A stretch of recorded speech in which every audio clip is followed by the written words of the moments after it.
And welcome to another episode of Nights at the Round Table. Tis your boy Man Wheezy.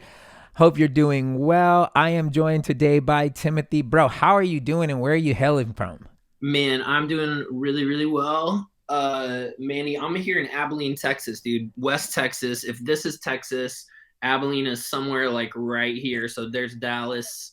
I've been to Abilene a couple times. For I what, dude? I do when you're, touring in the Christian industry, you'll do the most random podunk towns ever. Anywhere there's a church, like I've done a show there. Like it's been crazy. All the places that I've been to. How But long did you do that for? so I did it Like, for 14 years. 14 years I toured as a musician. Um it was one of the best experiences of my life. Like I learned what I didn't want as much as I man, learned what I did. I learned more who God was not as opposed to who God was. It was such an interesting time. And I learned this looking back at it. Looking back at it, I'm like, "Oh, okay. This is where God really was. This is where he wasn't. This is where business was. This is where, Jesus was." So it all was like makes it. I wanted to do that for the longest time. That was the world that I wanted to inhabit. And I every time that there was a little crack in the door, my toe would get stepped on. And so 20 years later, as an educator, I still travel and speak. okay. And then as just an as a creative person, that was not the road that opened up for me. Mm. But still, man, I still play music and I still write songs and all that, and I'm a dreamer, and so like there's a part of me that's like, bro, maybe someday I'll get to play music in some podunk towns, and like Oh, West, dude. yeah, Dude, or something I like that. feel you. But I You're a dream. I'm a beyond dreamer. I am an encourager of dreamers. Because I looked at your stuff too. I did a little dive, and you like do a lot of things as well. I mean, music is something I know that you're interested in, but you also do art, like actual art, sure, yeah, and it's dope, bro. Like, so how did that come about? How'd you end up yeah, doing? dude, that's a great question. I mean, first of all, collage saved my life. Uh, Really? And your collages are freaking dope. I'm gonna have to have you do one for me, for real, for Dude, real. I would love to. I would love to do that. I've got about like 20 lined up, so Okay.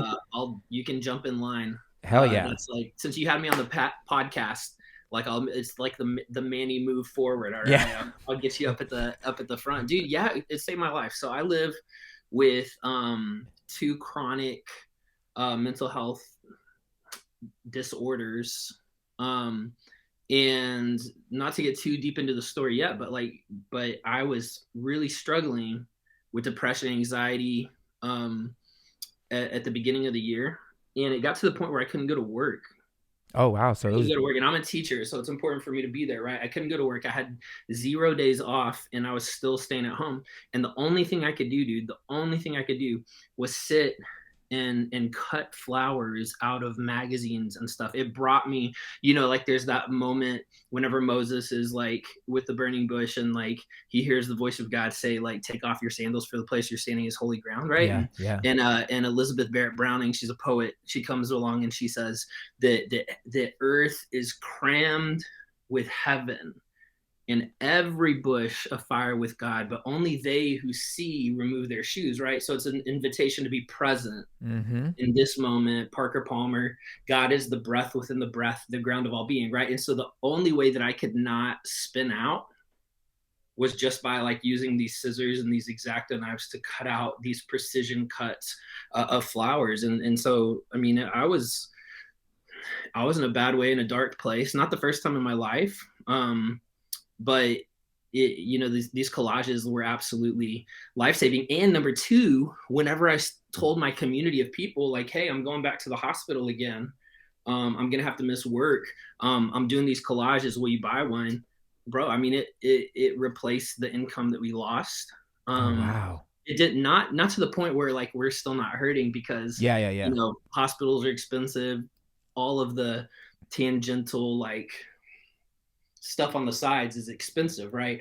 But it's, I mean, provided some financial stability. And so I never thought, man, whenever I was playing music in churches at 15 and 16 and 17, and Yeah. like collage artist would be one of my taglines. But I absolutely love it, man. I love it. I love it. It's all I want to do at this point right now. So It's insanely interesting. Like I mean, obviously you hear collage art and you immediately think of something, and it's not like cool dude in a fitted making some dope art. You know what I'm saying? But I saw some of it, and it was like hella inspirational just off of the few things that I saw. You mentioned that you went back in. Is it like most people? Because I feel like most people, the pandemic really did a number on a lot of people. yeah, It and you mentioned that this was something that you were living with before.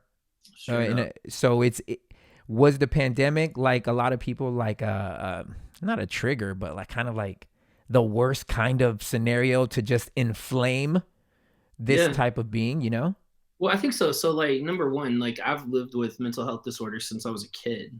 Okay. Like, I was undiagnosed ADHD. I'm 40 now, and whenever I was a kid coming up, like, there were not a lot of ADHD diagnoses. We didn't really know what it was. I just got to sit out in the hallway a lot, or sit in like those little cubicle things a lot, and have a lot of teachers tell me they didn't want to see my face or hear my voice for the rest of class. That was Wow. my educational Yeah. experience, because we didn't know, right? We didn't know. But in 8th grade or so, I got diagnosed with clinical depression and started on medication.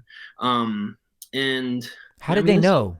how did they know? Because my parents, who are phenomenal human beings, noticed there's something happening with our kid and we don't know what it is. So my dad had a pretty deep depressive spell at one point whenever we were kids, and he and my mom just said, look, this might be the beginning of something. Mm. And so I had to take a long ass, like, fill in the like Yeah. the Yeah. bubble test assessment. And they said, yeah, you have clinical depression, and what that means is, and I couldn't understand it like this at the time. I just thought that I was messed up, Yeah. that I couldn't control myself. But what it was at the time, they just said that your brain works differently and it needs something that your body can't give it. So we're going to give you this pill, and when we give you this pill, what it's going to do is it's going to give your brain what it needs. And of course, that was, damn, dude, like 28 years ago. I don't know. I mean, Wow. how old are you in like 8th grade? I was 14, I guess. And now I'm 40. So it's been a long journey. Yeah. But really, since 2021, it's been kind of like the center of my life. Since April of 2021, I've been hospitalized 5 times. I've undergone 24 or 25 sessions of electroconvulsive ECT, electroconvulsive therapy, where they put you to sleep and they put electrodes on your head, give you a seizure because they believe that it'll jumble all of your neurotransmitters up. And Is that and like so, the equivalent of like an Apple restart? Like kind of is that bro, I restart. Yes, you're exactly right. It's an okay. Apple restart, and you'll notice, because I have some like memory issues, so sometimes I'm buffering. I'm like, I can't Mm. find the word, right. And I know that I'm talking about mental health, but the only word I can come up with instead of brain is like tomato or something like that. Right, So right, I'm yeah. just like trying to figure out like how to put these things together. But yeah, I was hospitalized again earlier this year, and that was my 5th hospitalization. And before it, again, man, before it, I was doing all the things. Mhm. I was taking all my medications. Something just wasn't working. And I promise you, man, that I wouldn't be here if it weren't for this gift of collage. I mean, it sounds insane, but like, I mean, not really. Like it obviously if you've never dealt with it or lived with this type of situation, it's like you wouldn't even know what could be a saving grace. You know what I'm saying? Like it's you're really looking everywhere. yeah, because you're trying to find an answer to that. But what do you think?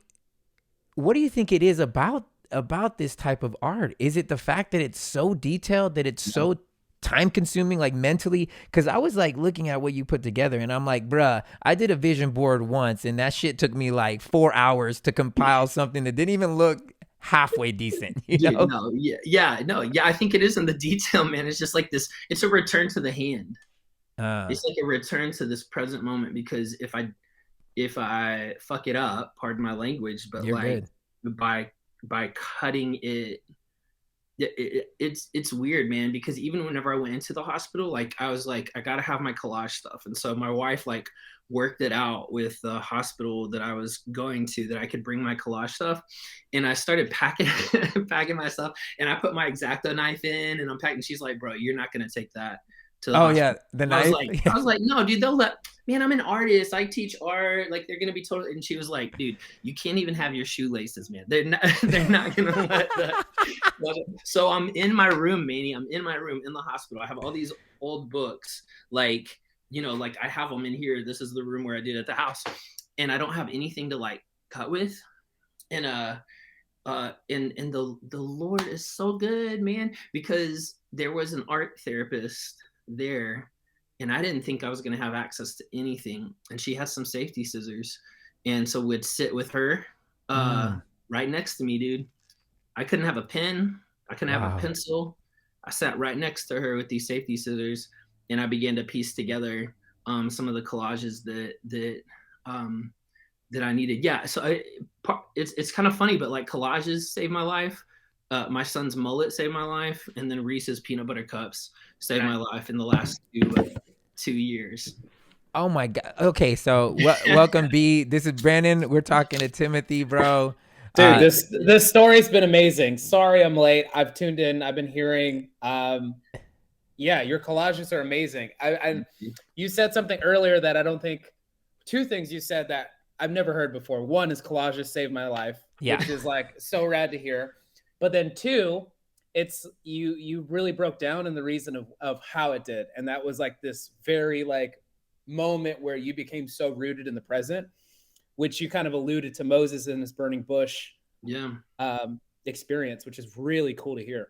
Well, I struggle with that like my whole life. Like Manny and I were saying, like I'm a dreamer, and so I wrote a lyric one time that all of my tomorrows steal most of my todays, right? Oof. Like because I'm always looking ahead, thinking ahead, what's next. I don't want to know what's on TV. I want to know what else is on TV, Yeah. right? Like I'm always like trying to figure out what's next. And so I think that the journey that Spirit has had me on over the last 2 years has really been so like when you're majorly depressed, like I've been for a lot of my life, but you become cognizant of it because there were a lot of times I didn't realize how bad it was. Mm. Whenever you're severely depressed, all you can do is be in the moment because everything else is too big. Oh But yeah. it's not like a positive in the moment like collaging kind of brought me to, or like meditation, prayer, drinking coffee with your friend, whatever it is for you, Yeah. it's like all I can do is like in 2015 I had a depressive spell that lasted for a while, and my wife was gone. I have 3 kids. My wife and I we have 3 kids, and so at the time they were like, one was in middle school, I guess, and Quinn is our youngest. He was a baby, and my wife had gone out of town for the weekend, and it hit, dude. I mean, just like deep. And all I could do is like, what's the one thing I can do in this moment? Put my feet out of the bed. My feet are on the floor. Now what? Put one foot in front of the other one. Wow. I mean, it was like I have to brush my teeth. How do I get to the bathroom? And I have these 3 kids that I'm like, I have to sustain their life. And so that kind of being in the present is overwhelming, but being in the present and like the deep breath kind of presence that I think Moses experienced and that we have access to is different. It's like a healing thing. But yeah, I mean, I hope everyone goes and checks out my collages. I would love to like transition into being a more full-time artist. And so if a bunch of people buy it, then I'm like good with that.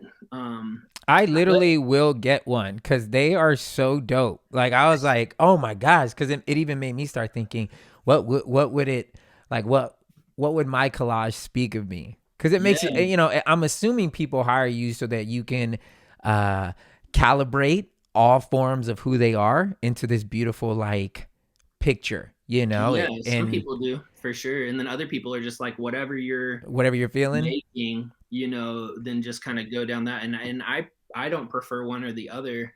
It's kind of fun, and and Brandon, I don't know if you have a background in songwriting or anything like that, but like I work with words. I'm a preacher. yes, dude. So then So you know this, Brandon. You know this, Manny. That like all collages is piecing together a song or a sermon, right? You have these desperate things that need to be tied together, and so you bring them together. And like the language of my heart, the first love of my life is poetry. I love it, and I speak as well. And so putting words together in a way that makes sense to people, I think that the collage is just a visual representation Right. of that. Also, by the way, I'm wearing an earring today. I can't. How do I point? Oh my gosh! Wait, how do I point? There you go. I literally couldn't do it. I found it and I washed it in my classroom. I put it in. I haven't worn earrings in a long time, and I said I'm gonna leave it in until somebody notices it. Bruh, I've been Nobody- thinking about putting my earrings in too. I was like, my it's son, funny. The angle I can't even see. So this would be I think it's your left ear. Yeah. yeah. Yeah. The angle that you are on the camera, I can't even see your left ear. I just saw Clint, and I was like, so my son, my 12-year-old, he's the only one that saw it all day, and so I'm gonna like count how many days I can wear it before anybody's like, bro, when did you start? bro, so you got 3 kids. What are the ages of your kids? Because so our daughter Aubrey's 15, our son Elijah's 12, and then our little guy Quinny Boo Boo, Quinny Man, Q Boo. We have all kinds of nicknames for him. He's the baby. He's 8. He's 8. So our life is busy. And your wife, what does she do? Dude, my wife is a teacher as well. She teaches art. Okay. This is a new thing though. She worked in a church. We both have a history of working in churches, but man, things got real shitty earlier this year or last year in 2022. It's been a hard few years, y'all. I mean, yeah. Our family, it's been COVID was definitely part of that, Manny, but it seems like the last 4 years we just haven't gotten as many breaks as we would like. But she was working at a church with completely like toxic leadership. She resigned in duress out of a pursuit of justice for people who were being treated poorly. Oh wow. And since then we've kind of been like spiritual sojourners. We've been going through the deconstruction process for quite a while, and she did that, and it was just so bad, but she found herself needing to do something new, and she got an opportunity to teach. So she teaches elementary art and STEM stuff like science and technology, and then I teach high school art at an alternative campus. So yeah, our house is crazy and fun and moody because I live here, and she's such a great, she's a better artist than I am. She's a better singer than I am. She's a better parent than I am. I'm really privileged that she's stuck it out with me this long. Well, I was gonna ask you that, like, how long have you guys been married, and were you as open and honest as you are now about what you live with when you were back then? Because I'm imagining it's been a minute if your oldest is 15. Yeah we grew up evangelical Christians, purity culture. Yeah. Nice. Did you guys kiss dating goodbye? Dude, that hey, we're trying to get him on the podcast. So no, dude, of course we did. But we didn't. Yeah. Not at night whenever nobody was watching, right? And he felt really guilty about it, Out here gene jamming. I love it. Yeah, dude. So we I never heard it called gene jamming. That's awesome, dude. So like we got married when we were 20.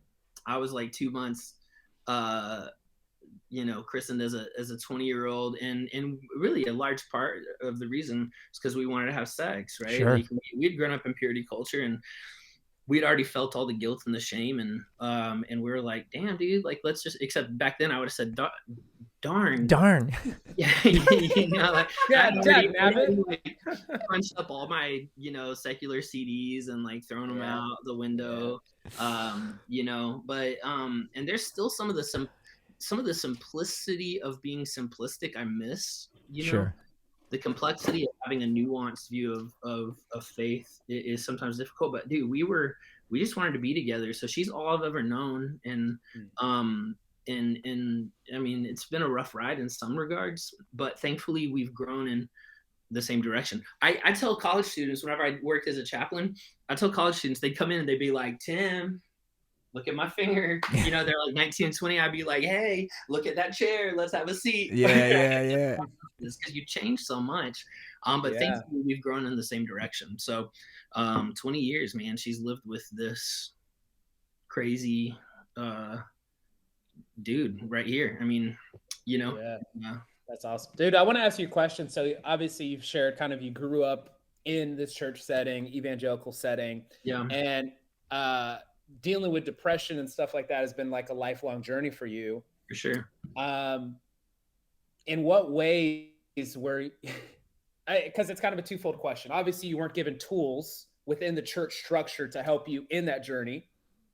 And in what ways were you like discouraged in that? Like, in what ways was the church actually hurting your progress and moving forward in dealing with depression and some mental health stuff? Well, man, I don't know if it was the church or just like my own brain misfiring, but whenever I was a freshman in college, I'd been on medicine for 5 years, you know, and I went to this Bible study that we all went to. Matt Chandler preached there, and it was called Grace.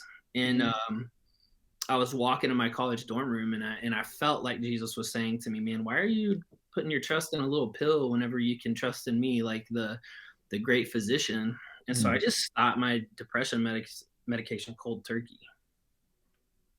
And that was like not good, not good, but I did it. And for 12 years, probably after that, I don't think I was medicated for about 12 years after that.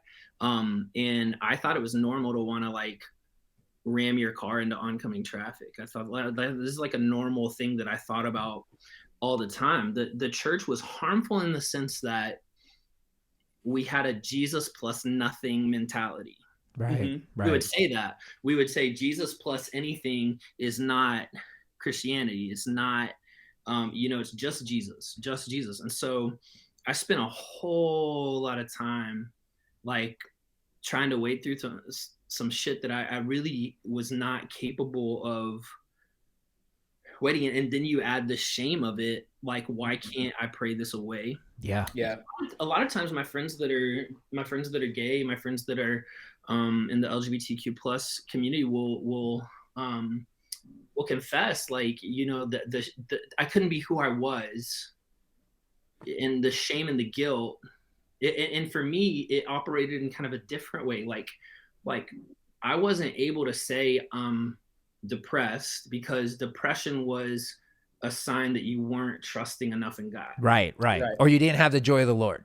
Like, yes. Yeah. Even in my trials, I'm going to praise you. Like, no, like I don't want to praise you because I see absolutely 0% like proof that you're in this. And yet, if I say something like that, man, I mean, that's like heresy. So it was harmful. I think I was privileged in the sense that my parents were like really great. My parents were missionaries. I grew up when I was 8 years old. We lived in Palestine, in Bethlehem, and then on the island of Cyprus. I mean, like, I was privileged, and they were incarnational people.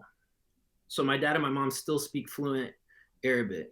They're still involved in like the liberation of the Palestinian people.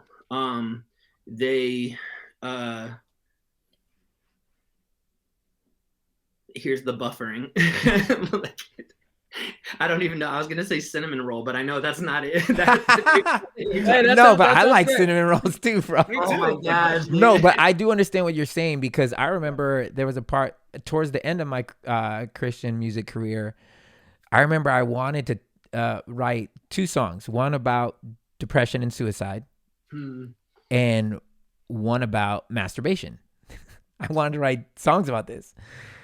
And I remember them telling me that I couldn't. Hand in hand sometimes. That I couldn't do it because the songs that I wrote, they didn't wrap up by the 3rd verse.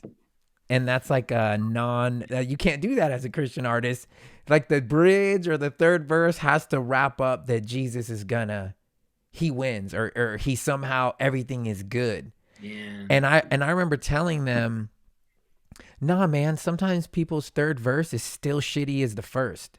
Come on. And they need to hear that God is in the shitty too. Like, even if it don't look like rainbows and sunshine, it doesn't mean that you're not blessed, and it doesn't mean that God's still not there. Like, I think this idea of wrapping things up with a pretty bow, it's just not life. I see It's not, way yeah. more people dealing with the horribleness of life, the hell of Mhm. life, than people who are like skating around talking about, I'm living in victory. You know what I'm saying? Like Yeah. that. Well, and I think that I'm grateful when people feel that, Sure. but I happen to have a disease where my brain lies to me. Right. And I don't know about y'all. I mean, do y'all have a significant history with mental health disorders? I mean, mental health, I have to say to students all the time, like, mental health is different from mental illness. Mental illness is a part of mental health, but not everyone has a mental illness, but everyone is responsible for their mental health, right? Right. Like, it's Right. if you don't maintain it, then it can deteriorate. I'm interested to know y'all's story. I mean, is there Yeah, I've battled with some moderate depression. Uh, I first noticed it when I was really young, and it would kind of happen once a season would change. So I started noticing, like, why do I keep feeling so sad this time of year? And it always happened kind of that in the fall, kind of fall change into winter. And then once I got a little bit older, there were some things that I was running from personally inside, and so it was like I was too busy to grieve, and so anxiety and depression ended up being the thing that kind of caused everything to come to a halt. wow? And then, yeah, it was it's interesting because when the pandemic first broke out, it was like the best of times for at least my household here. Yeah. My mom and my sister came to live with us for a little bit, and we were just doing puzzles every day. We were Right. catching up on shows, like it was the best thing ever. And then the end of 2020 to 2021, I had a few friends over for kind of like a New Year's Eve little get together.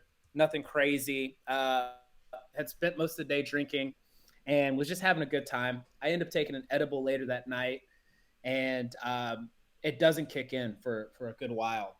That's why I don't mess with edibles. Yeah, I'm in Texas, dude. So that's like, I don't. Where are y'all located? California. I'm in Los Angeles.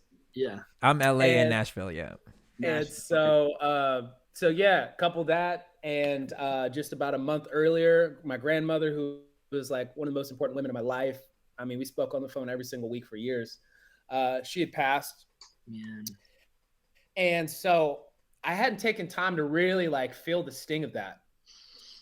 And I just knew, like, I miss her. I miss her. I miss her. Every Tuesday, I'm going on my phone to find Grandma Nina, to call my grandma. And I'm thinking, man, this just goes to nobody. Like, I can't reach out. I can't hug her. This is not real. So I end up getting crossfaded. And in this moment, all my walls completely down. And I realized a few things about myself, which was absolutely painful, but at the same time, too, so liberating. And it was one of the most honest moments in my entire life. And all my walls come down.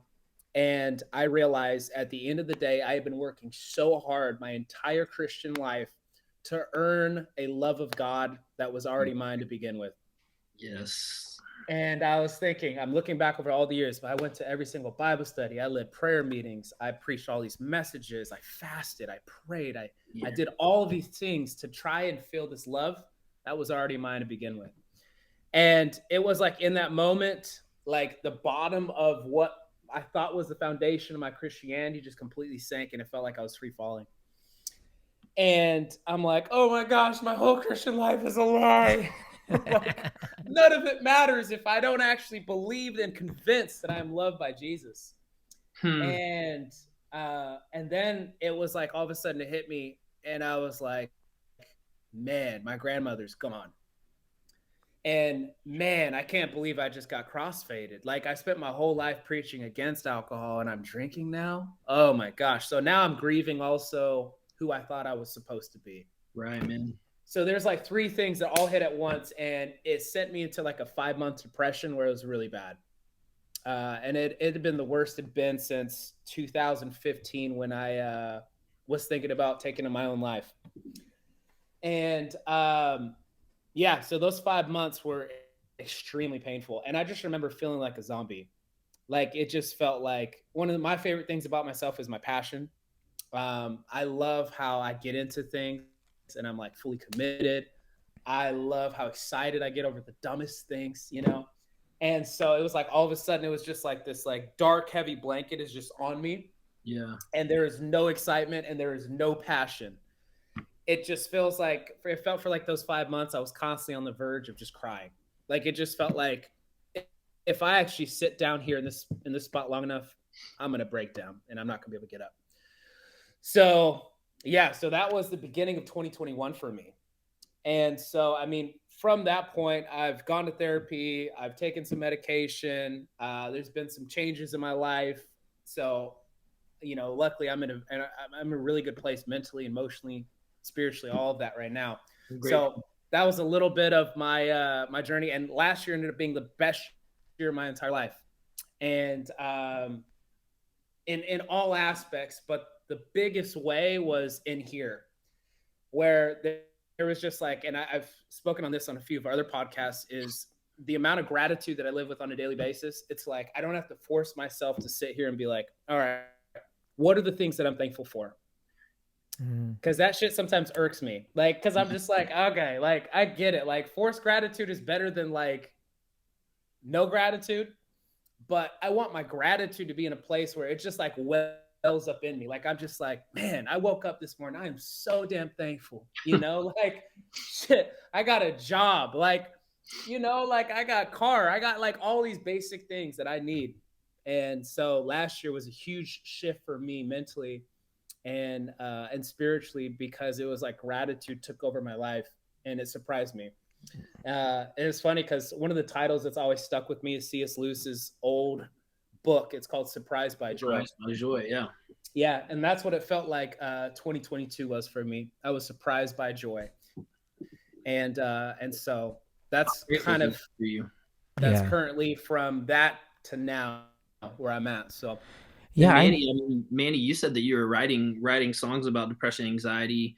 I mean, was that something that you'd kind of like found yourself like? I mean, how does I'm one of those. I wouldn't say I'm an empath, but I would say that my superpower is grace. I feel like my superpower is legitimately grace and understanding, because I always think about the other person. And there was a turning point in Bible college where this clicked for me, where I had a chance to hate this girl that broke up with me, and I didn't. And I remember it was so clear. I chose grace and understanding, even though nothing like pointed to that. Like I should have been mad. She did play me out, but I chose grace and understanding. And then the outcome of that was so beautiful that it was like, oh, this is the way. This is always the way. Because not only did she come back and say, I'm sorry, but I wasn't like, I had no malice, no anger, no nothing towards her. I just chose to understand where she was coming from. And so because of that, in all my songwriting, whenever it's something that deep, as far as depression, I just channel it from people that I know. My brother struggles with it. Me and him aren't close, but he's on medication as well. Yeah. And that makes me sad. I'm sad that we're not as close as I want us to be, but he struggles. He's clinically depressed as well. And and I don't know what it's like to be on that side of the relationship. My wife does. You know, for me, all I know is like the side that does have depressive spells, that does have shame associated with ADHD, that shapes my relationships, you know. And so I think you and my wife could probably, you know, connect and empathize with one another, because mental health disorders and mental illness does affect relationships. It's important to like, yeah, I can't imagine like, and I mean, have I had some times where I was down? Yeah.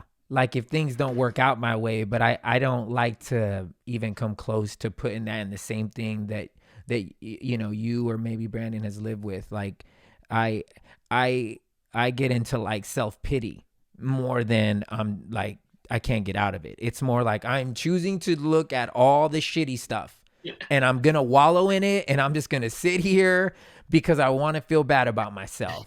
Yeah. But then I wake up to the realization of like, man, life is always good and life isn't happening to me, but it's happening for me. And so I keep that mentality. And through you. And through me. Yeah. And through me. So I'm genuinely, and I think I would say people who know me, I don't know, B, you could probably speak into this, but I feel like I'm kind of like a positive dude. I'm a go-getter and I don't really ultra optimistic. Yeah, I don't. Which I can identify with that because I present ultra optimistic. But it's to counterbalance where my brain can go and does go. Thanks so much, y'all, for listening to part 1 of this episode. We appreciate it greatly. Hey, like and subscribe if you guys are feeling this. Share it with your friends. We appreciate it so much. Please come back next week for part 2. Love you.